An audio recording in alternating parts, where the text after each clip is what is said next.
শয়তান ইবলিস, এই ইবলিস শয়তানও কিন্তু একসময় আল্লাহর অত্যন্ত কাছের এবং পছন্দনীয় ফেরেশতা ছিলেন।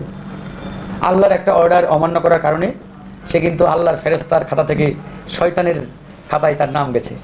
তো সুতরাং আগে ভালো ছিল, ঐতিহাসিক ছিল বলে সারা জীবন কিয়ামত পর্যন্ত সেই জিনিসটা ভালো থাকবে এটা ভাববার কোনো কারণ নেই। সেই বাড়িটা ঐতিহাসিক ছিল সত্য, কখন আগে ছিল ৭১ পরবর্তী সময়ে, কিন্তু হ্যাঁ পূর্ববর্তী সময়ে। কিন্তু আপনি কি এটা জানেন যে বিগত ১৭ বছরে ওই বাড়ি থেকে গুম খুনের পরিকল্পনা করা হয়েছে, ওই বাড়ি থেকে জনগণের বুকে গুলি চালানোর জন্য নির্দেশ দেওয়া হয়েছে, ওই বাড়ি থেকে নিরীহ দেশের জনগণ, বিএনপি, জামাত, গণ অধিকার, অন্যান্য দলের নেতাকর্মীদের বাসা থেকে তুলে এনে ক্রস ফায়ারে দেওয়ার নির্দেশ দেওয়া হয়েছে।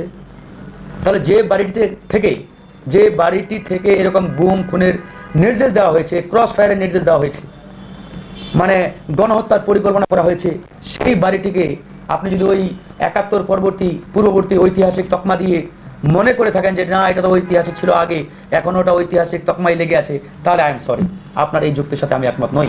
সুতরাং থাকা না থাকা ডাজেন্ট ম্যাটার। ওই বাড়িটি আমি মনে করি ধর্মীয় দৃষ্টিকোণ থেকে আমি বলছি না, ওটা একটা পূজা মণ্ডপের মতো আওয়ামী লীগ প্রতিষ্ঠা করে রেখেছিল। আওয়ামী লীগের সন্ত্রাসীরা সেখানে যাইতো, পূজা করতো তাদের নেতাকে, আর ওই পূজার মাধ্যমেই তারা কি করতো, এই যে নানান কর্মকাণ্ড এগুলো চালাতো। সুতরাং যে বাড়িটি থেকে এরকম অপকর্ম, সন্ত্রাসী, চাঁদাবাজি, টেন্ডারবাজি, গুম খুন, গণহত্যা এরকম নানান পরিকল্পনা হয়েছে, বাস্তবায়ন হয়েছে, সেই বাড়িটিকে আমি মনে করি ৭১ পূর্ববর্তী সময়ের ঐতিহাসিক বিবেচনায় টিকিয়ে রাখা, তার সপক্ষে যুক্তি দেওয়া, এটা একটা ফ্যাসিবাদী প্রশ্নের মানে সামিল। সুতরাং আমি সেদিকে যেতে চাচ্ছি না। আমি শুধু একটাই কথা বলতে চাই, ফ্যাসিবাদের আস্তানাগুলো অবশ্যই আমাদের রাখার কোনো যৌক্তিকতা নেই এবং জনগণ মেনে নেবে না। এখন কথা হচ্ছে এটা করবেটা কি, দ্যাট ইজ দ্য কোয়েশ্চেন। এই দায়িত্বটা কার? হ্যাঁ, এই দায়িত্ব জনগণের হাতে ছিল। কবে? ৫, ৬, ৭, ৮ এই 5 দিন বা এই 4 দিন বা এই 3 দিন, অর্থাৎ সরকার গঠনের আগ পর্যন্ত। সরকার যখন দায়িত্বে চলে আসছে তখন আপনি যা কিছুই করেন তাদের মাধ্যমে করেন, কোনো আপত্তি নেই, তাদের নিয়ে করেন, সরকারকে নিয়ে করেন, তাদেরকে নিয়ে করেন। তাদের বাদ দিয়ে যখন আপনি করতে যাবেন তখন আপনার ভিতরে ঢুকে ওই ফ্যাসিবাদের দোসররা বাংলাদেশকে বেকায়দায় ফেলার জন্য অরাজক পরিস্থিতি তৈরি করবে। আলটিমেটলি দেশ বিপদে যাবে, আমরা সবাই বিপদে পড়ব। Thank you. ইতিহাসের পরিণতিটা এরকম, ইতিহাসকে যখন আপন গতিতে চলতে না দিবেন, ইতিহাস কিন্তু প্রতিশোধ দেয়। আপনি বলছেন যে ৭১ পরবর্তীর জন্য পরবর্তীকে আপনি দায়ী করছেন, কিন্তু পূর্ববর্তীটাকে তো আপনাকে রেসপেক্ট করতে হবে। হ্যাঁ, অফকোর্স, সেটা গায়ে অফকোর্স করে দেয়, আমাকে তো আগামী দিনে শেষ করে। তাহলে আপনি কি এখানে বলতে চাচ্ছেন যে ৭১ পূর্ববর্তী সময়ে সে যেহেতু ভালো ছিল, যাই হোক বিগত ১৭ বছর গণহত্যা চালিয়েছে, গুম খুন করেছে, ৩২-এ হয়নি? কেন হয় নাই? কি বলেন আপনি? অফকোর্স সেই বাড়ি থেকে বসেই পরিকল্পনা হয়েছে, সেই বাড়িটির ভিতর থেকেই পরিকল্পনা হয়েছে। কি বলেন এটা?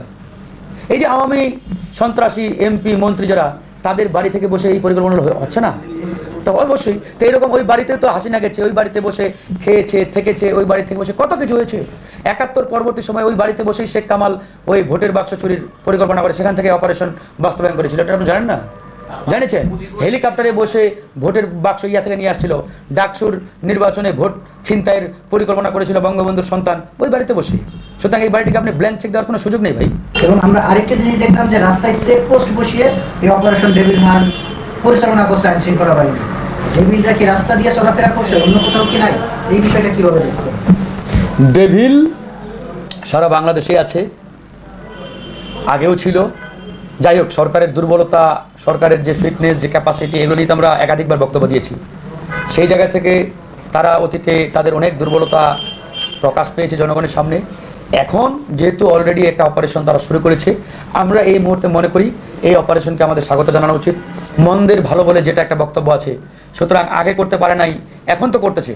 এখনও যদি আমরা এটার বিরুদ্ধে বলি, নেতিবাচক থেকে যাই, তাহলে তো আলটিমেটলি আসলে তারা কাজ করতে পারবে না। তারপরেও আমরা এই জন্য বলেছি, আমরা স্বাগত জানিয়েছি, তারা আসলে কাজ করুক। এবং এই যে ডেভিল, শুধু আওয়ামী ডেভিলদের গ্রেপ্তার করলেই হবে না, একই সাথে যারা ইতিমধ্যে চাঁদাবাজি, টেন্ডারবাজি, সন্ত্রাসী কার্যক্রমে যুক্ত, যারা বিভিন্ন জায়গায় অরাজকতা তৈরি করতেছে, বিভিন্ন জায়গায় পরিস্থিতি ঘোলাটে করার জন্য নানাবিধ কর্মকাণ্ড করতেছে, এরা প্রত্যেকেই ডেভিল, এদের প্রত্যেককে গ্রেপ্তারের আওতায় নিয়ে আসা উচিত।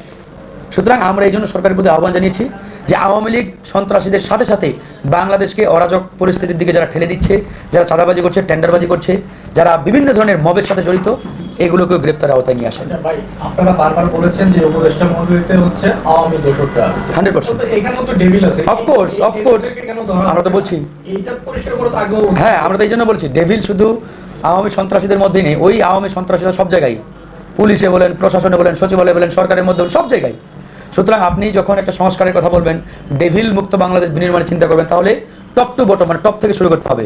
এই জন্য আমরা আগে থেকেও দাবি জানিয়ে আসছি, এখনও বলছি, সরকারের মধ্যে যে সকল ডেভিল আছে বা আওয়ামী দোসর আছে, ফ্যাসিবাদের দোসর আছে, এদেরকে আগে সরান। এদেরকে না সরানো পর্যন্ত এই অপারেশন বলেন, সংস্কার বলেন, কোনো কিছুই আসলে জনগণের কাঙ্ক্ষিত জায়গায় পৌঁছাতে পারবেন না, এবং সেটা সাকসেসফুলি মানে আসলে হবে না।